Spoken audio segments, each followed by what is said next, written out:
everybody. Welcome into the Eric Zane Show podcast, a daily show where I discuss news, nonsense, and my personal adventures. From right here in the Impact Power Sports Fear Bunker North studios. I got tipped off that there may be an alternative for internet here at Fear Bunker North. Nice person reached out. That would be Chad K. I believe somewhere in Wisconsin. Easy. Have you looked into Starlink? I get it. Download speeds 175 to 225 megs. Upload of around 30. I think I get about near 10 right now. That would be a tremendous upgrade. Not as good as fiber, but a good alternative for satellite poverty internet. I'm in the Green Bay area. The equipment for Starlink is a bit pricey to start, but I believe you can pause the monthly service for the time. All right, so this is an ad for Starlink, I guess. I'm going to try it. I mean, at least look into it. This, what this is like, satellite dish. And it talks to the satellite. And then it comes here on my modem, and then boom, here you go. And it's $100 a month. So I didn't even know that that was an option. I'm glad somebody suggested that.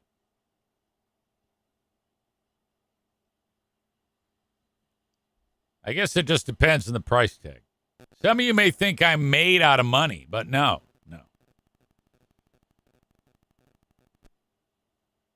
Aram says, my cousin drove his RV for the last 2 months and worked from his Starlink.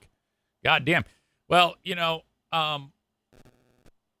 regular internet, like if I'm just like looking at a website with this thing, it's fine. It's serviceable. It's just, camera, sending the stuff up to the stars, sending it back to you is somewhat of a challenge. Still remarkable to think that the first part of my radio career, the only way you could ever do anything was actually at a radio station. To think that now I can do a full broadcast from right here in a place that I don't even have running water. Today when I went to the radio station, I brought my milk jugs. You can see one behind me right over my shoulder here. And I come walking into the radio station, and one of the gals there in the office, she goes, what are you doing? I go, I'm getting some water. I need drinking water. She's got a sweet Michigan accent, too. She's like, oh, darling, you don't have running water there? And I didn't want to tell her no.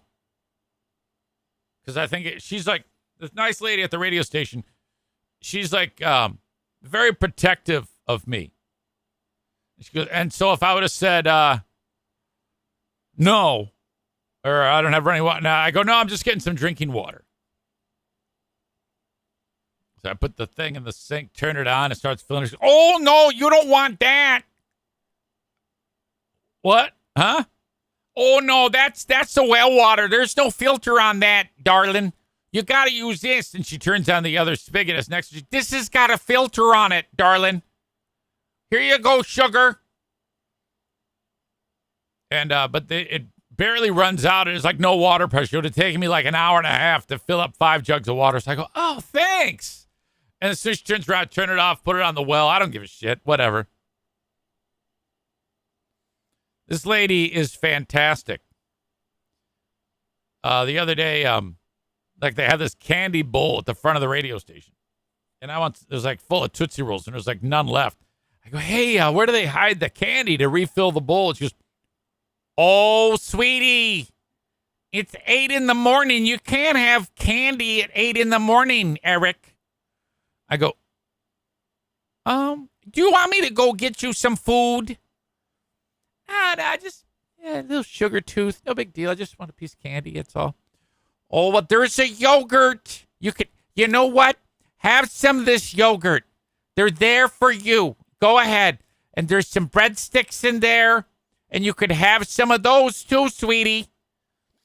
Okay. Thank you. I appreciate that so much. You're so kind. Today, I'm sitting there. She goes, hello. I go, hey, how are you? I'm going over to Family Fare. I'm going to get you something to eat. I go, well, I already ate. Oh, what did you have? I go, a Baby Ruth and a Tootsie Roll. She goes, oh, no. No. I go, all right.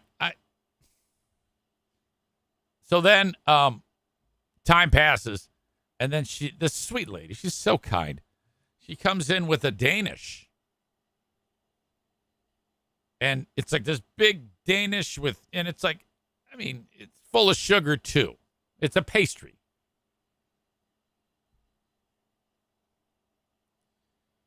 So, whatever. I ate it up, of course. If anybody's going to give me food, I am going to eat it. There's no doubt. Everybody there is so nice. It's just what the doctor ordered. I love, checking out that atmosphere. When I walk into the radio station, this is an old facility.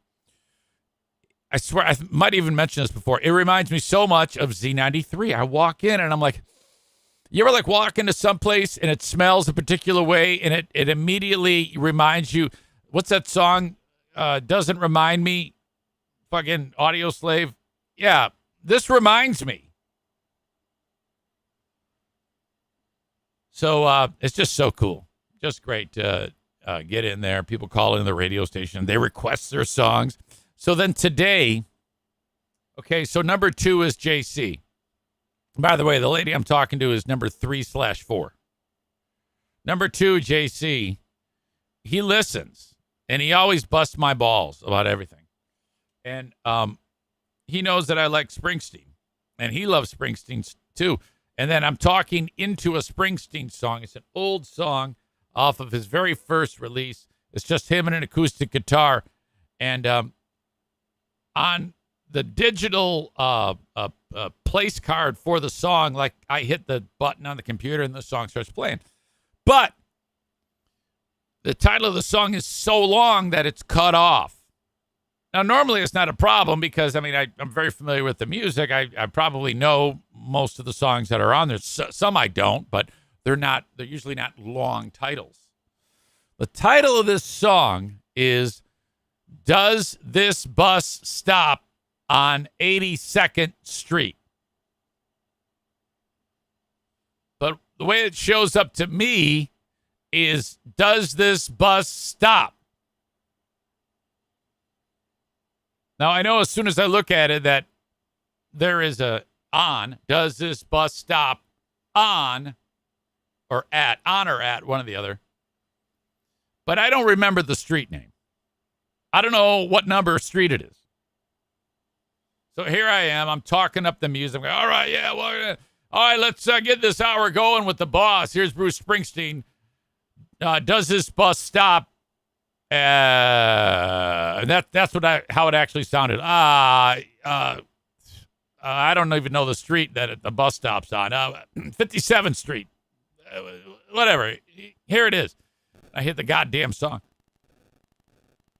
I even said, JC is going to rip me a new one over this. And 3, 2, 1. Sure enough, he texts.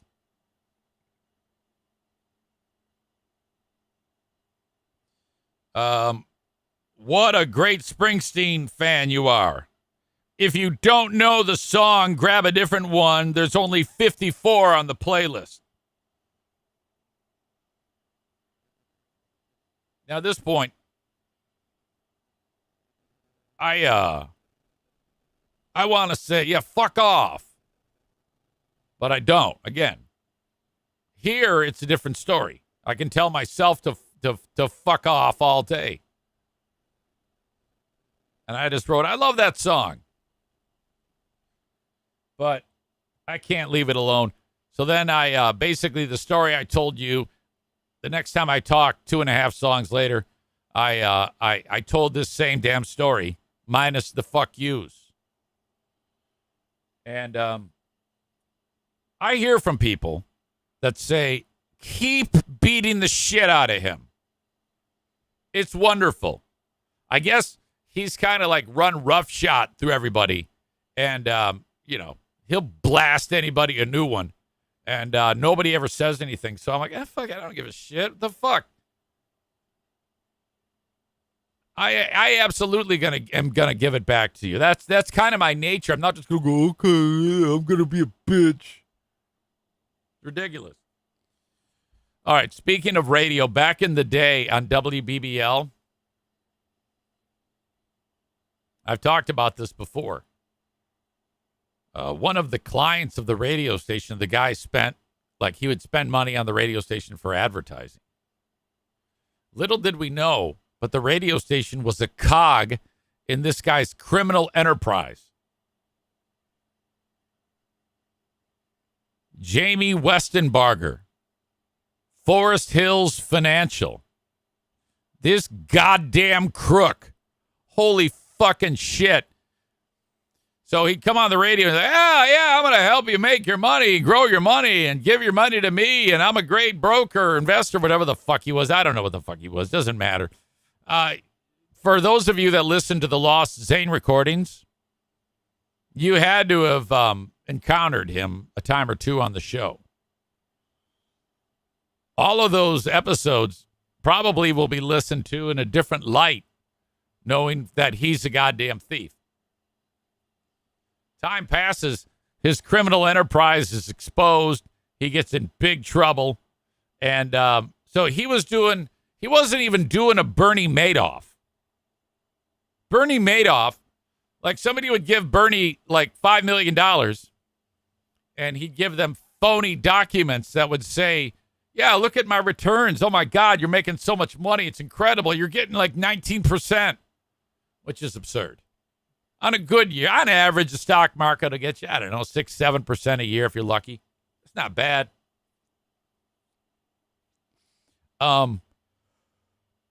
Westenbarger or Madoff would then take the money that client A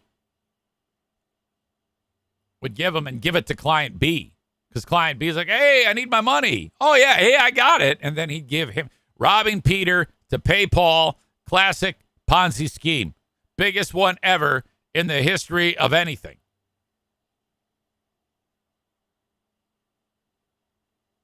Westenbarger not doing that. He would just grab the money like it was in a candy jar and go to the fucking casino.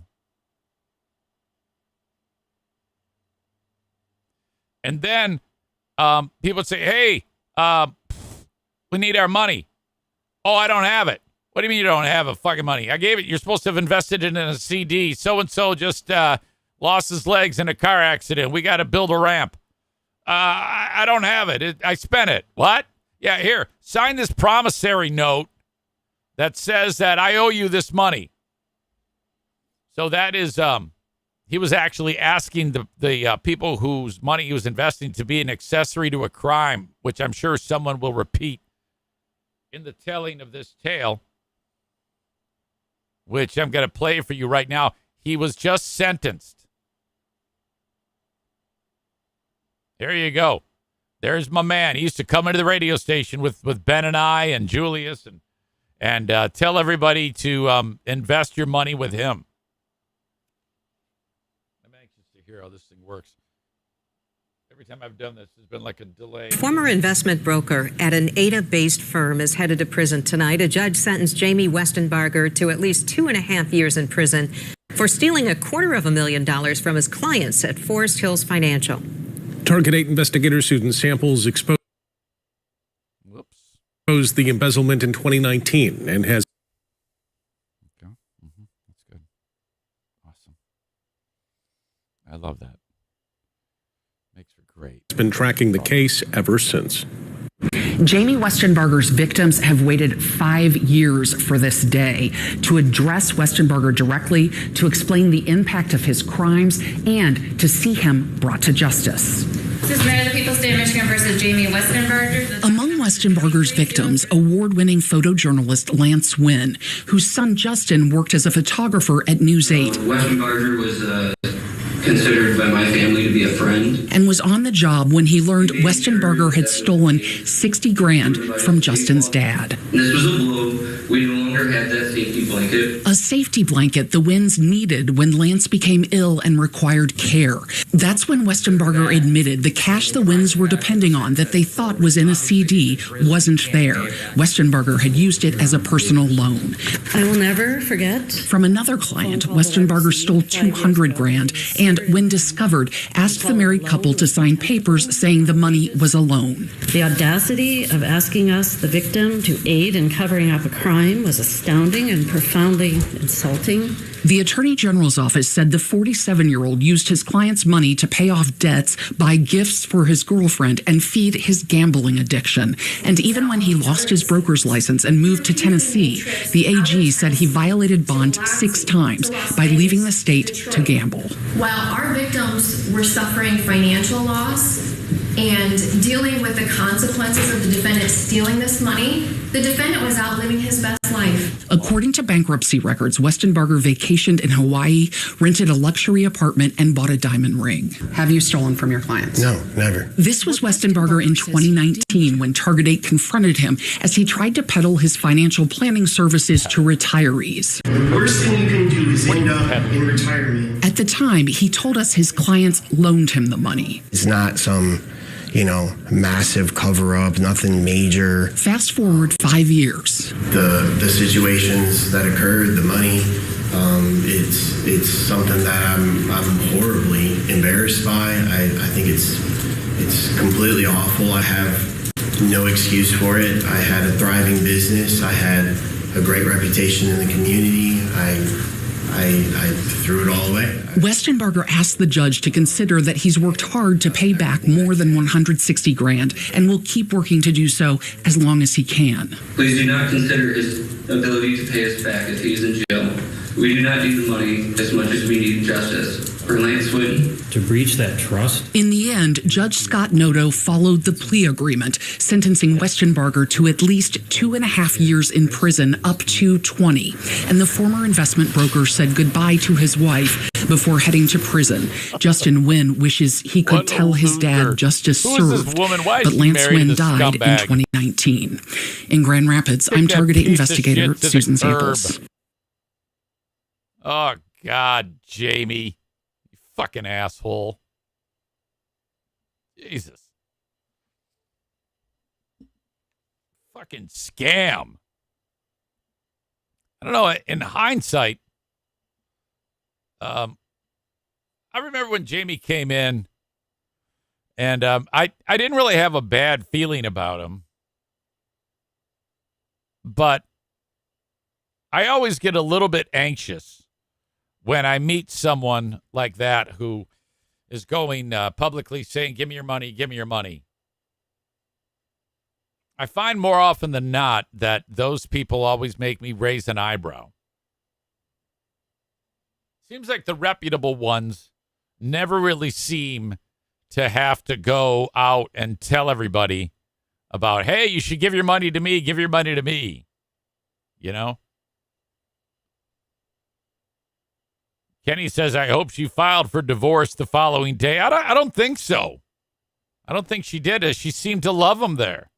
Maybe one day if the Punisher ever has to... by the way, we are creating a long list of people for the Punisher to take care of. I don't know if this guy makes the list. But Kenny the Punisher, that's like a real thing. I think that if Kenny became like Deadpool, which that movie is out today, I believe.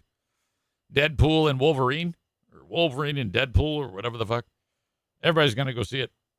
I think Kenny would he would use his powers like that. Didn't Hugh Jackman say he would never do a Wolverine movie again? He would never be in that role. I'm pretty sure that they gave him a ton of money And Ryan Reynolds was trying to, come on, man, let's do it. Let's do it.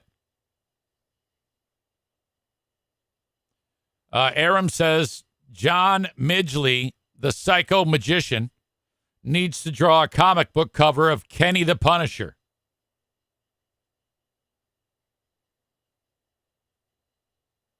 Linda writes, I have a meeting with my financial advisor on Monday. My first question will be, are you running a Ponzi scheme? Well, if he is or she is, I don't think they're going to tell you. Jeremy says people like him are the reason why it's so hard to trust investment advisors.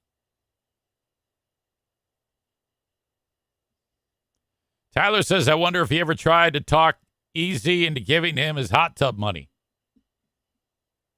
I'll never forget the first time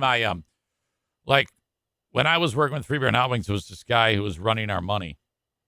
And what I noticed was he wasn't really doing anything, and he wasn't even giving any advice. It was just kind of like there. And I alarm bells were going off with me. I was like, what the? Shouldn't more be going on here? I feel like nothing's really happening. And then I met with a buddy of mine who works for Morgan Stanley. And this was Novak's friend. So I trusted him. I trust Novak, so I trust this guy. I still talk to him to this day. And so he's not my investment guy, but I said to him, at the time I was paying on a student loan. I had like $80,000 on a loan. And it was an 8.5% loan. I've talked about this before. And he goes, you pay how much? I go, about $800 a month. And I tell him I give him the info I just gave you. He goes, Jesus Christ. You got to pay that off. Like right now. 8.5% on $80,000. You it's going to take you forever to pay that off. Why? You're going to need to pay more than $8. He goes, look, I'd love to help you with your money, but I'm not doing anything to help you until you get that gone. So I don't give a shit what you do.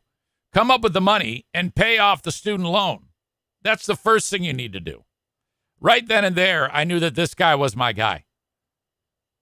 Because he beat me over the head about this debt thing. And I'm like, oh, shit.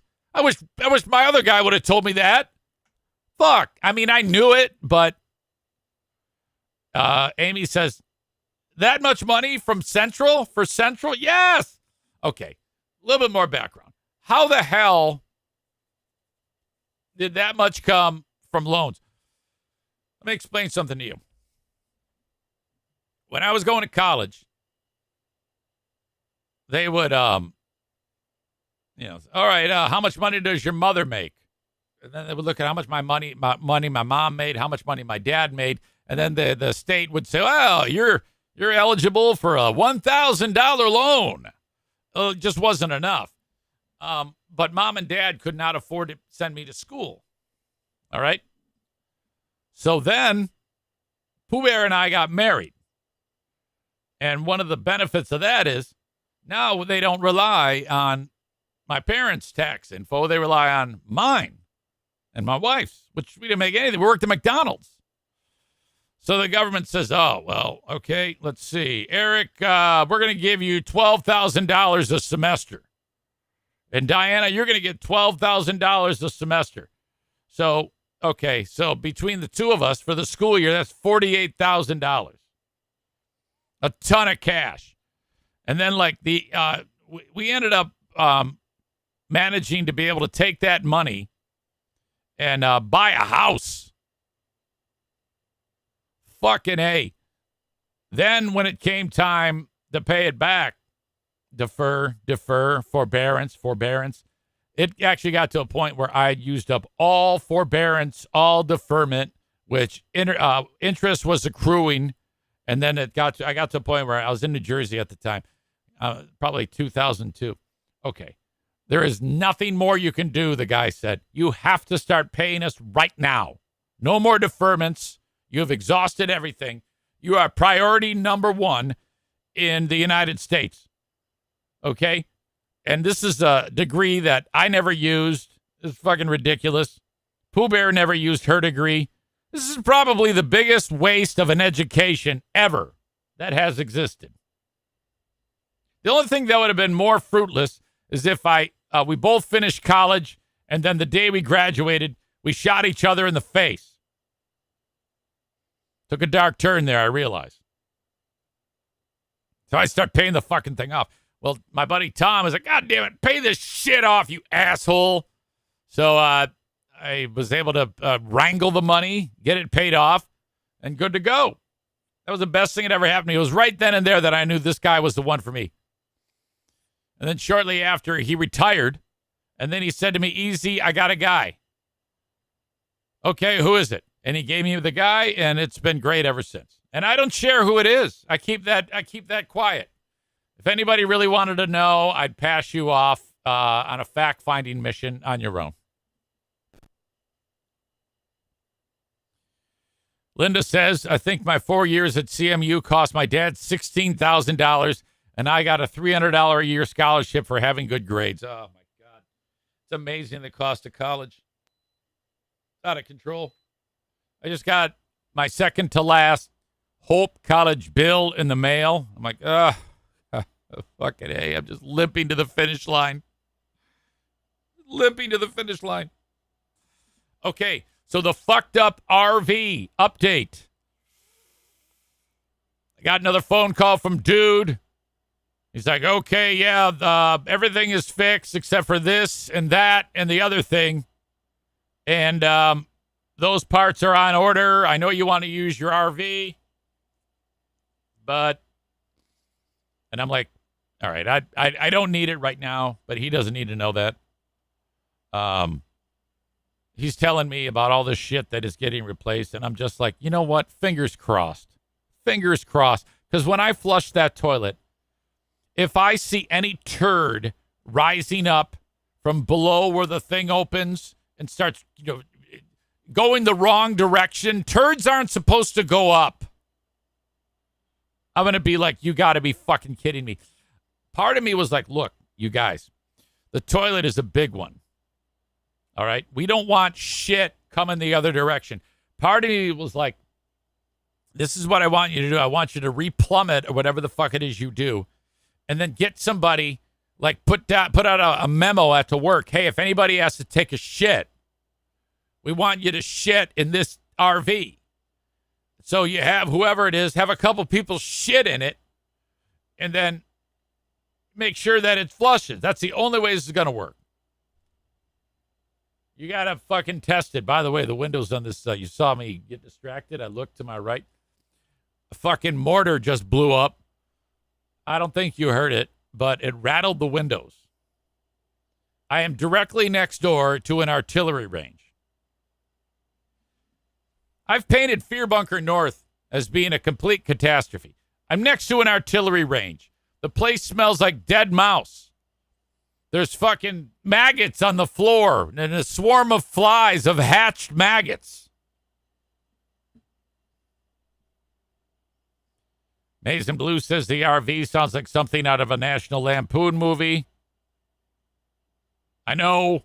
Don't remind me. By the way, if you see my camera moving, it's either mortars, which is more going off right now, probably 3,000 yards away, there's mortars going off. And if I move the table, everything moves. Looks like a goddamn earthquake.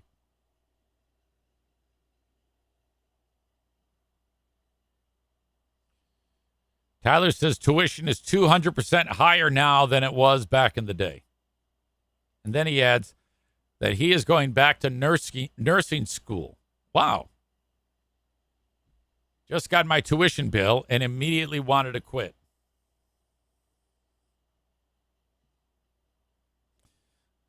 Corey, with a useful line. Dudes living in a true castle worthy of King's Landing. That's your Game of Thrones reference for the day.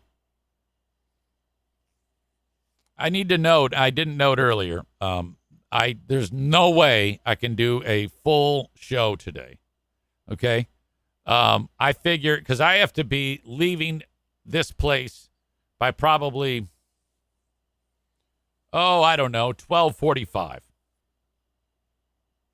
because I'm introducing the first band on the big stage for the Canoe Festival.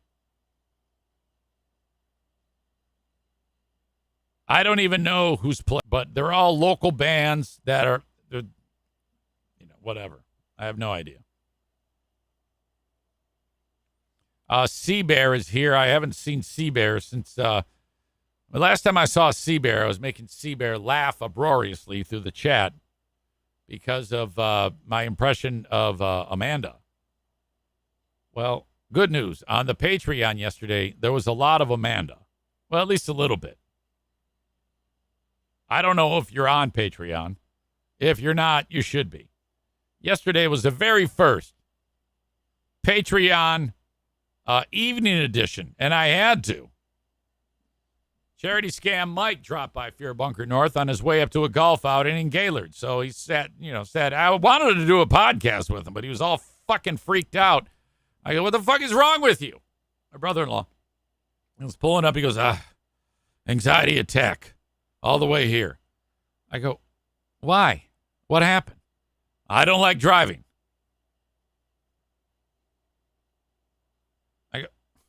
So he drives like really slow. He's like me, even though I kept it at about 70 all the way up here. He's 55. And he gets out of the truck. He immediately grabs the Icy Bot, puts it in the cooler that he has with him, gets the 15-pack or 12-pack of Coors, puts it in there. He proceeds to just obliterate 3 beers so goddamn fast I couldn't believe it. I'm like, well, that'll take the edge off. Jesus, how much farther do you have to drive? He goes, just up to Gaylord. I go, okay, all right. So, all right. I go, what else did you get? He goes, well, I had to get some food for these guys. I go, okay, yeah, we have a euchre tournament tonight. This is last night. I go, okay. So this reeks of they're just going to drink all night and play euchre. He goes, yeah, I bought 3 or 4 cases of White Castles and about 5 or 6 Red Baron pizzas. And I'm like, oh, okay. Now I get what we're doing here. If I wasn't sure now, or if I wasn't sure before, I'm really sure now.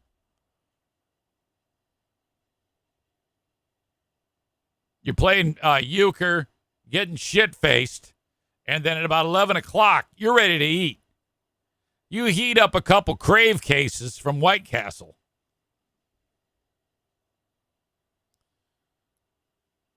That is one food that, I love White Castle, but I have to really get myself in the frame of mind to eat it because they detonate in your system. I think you'd be better off like eating cigarettes than eating White Castle. I think that's actually healthier for you than White Castle hamburgers. They're remarkably horrible for you, but my God, I could eat probably 100 of those fucking things. And then get ready. You might as well just write yourself off for a whole fucking day. It's that bad what happens to your intestines.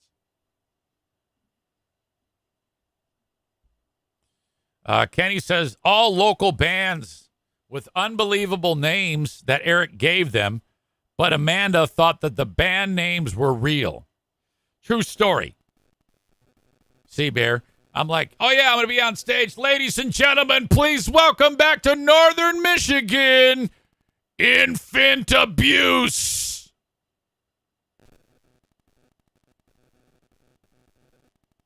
And then Amanda was like, oh, I've never heard, hey, I never heard of them. Because she wanted to know the band names. Ladies and gentlemen, Infant Abuse, here they're taking the stage. Ladies and gentlemen, back from their tour of the East Coast, Sex with Dogs. So I'm making up all these preposterous names. And then she writes, I haven't heard of those bands. I'm not going. Like, you fucking idiot. They're not real. I'm just fucking around. Yeah, like there's going to be a band named Infant Abuse. You fucking moron. Oh, I knew it. I knew it. I'm just kidding around. I was reading it from the website. I've never heard of them.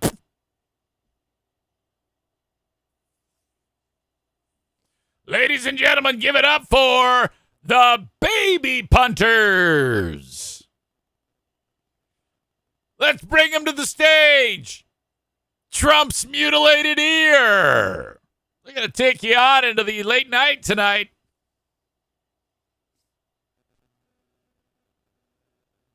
Please welcome the Off Insect Repellent Blues Band. That's not. I haven't heard of them.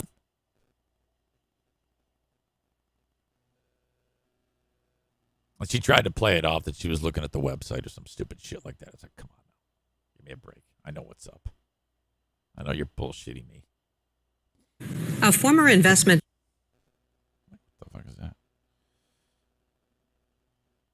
All right, thanks to the folks on Facebook and YouTube. I'm going to kick you out. If you want the rest of the show, you got to go to Twitch. I only give you part of the show on Facebook and YouTube. So you go to twitch.tv/Eric Zane Live or download the Twitch app, search Eric Zane Live. And that's how you do it. My audio podcast of this show is available wherever you download shows. Please, on Apple Podcasts, subscribe, rate, and reviews. Back in the day when I first started this podcast, I used to get a ton of reviews. And now I don't get shit. Now, I don't know if that's indicative of, hey, you're getting no more new listeners to your fucking podcast, which could be, and that's heartbreaking. But at the same time, if you've not subscribed to me on Apple Podcasts, go there and leave a snarky review. Okay, this is the way Carl does it. Give me 5 stars and shit all over me in the comment section. Or say shitty things about free beer or Kyle or Steve or any of those fuckers. Yeah, in fact, let's do that. Give me 5 stars on Apple Podcasts and say something shitty about free beer and hot wings. That's where we can take this on Apple Podcasts. Patreon just got a few new people on there. I appreciate that. Chris Mack just signed up. Thank you for $10 a month. All of my podcasts are there on Patreon. There are more than 1,300 podcasts on Patreon. patreon.com/Eric Zane, including 22 episodes of Who Are These Free Beers? I think about 50 episodes. Excuse me, O'Neill. You want to get up there? Of Who Are These Zanes? And the daily Patreon bonus is a lot of fun. All there. Patreon.com/Eric Zane. Now, I want you to sign up for free, for God's sake. That's right. You can do that. Sign up for free with a payment form, and then just cancel it right after. And then you get it for 7 days free. And then once that is done, and if you like it, then you just sign up again. And if you don't like it, well, then there's no chance that I'll charge you, and then you'll pay for something that you don't want. There you go. patreon.com/Eric Zane.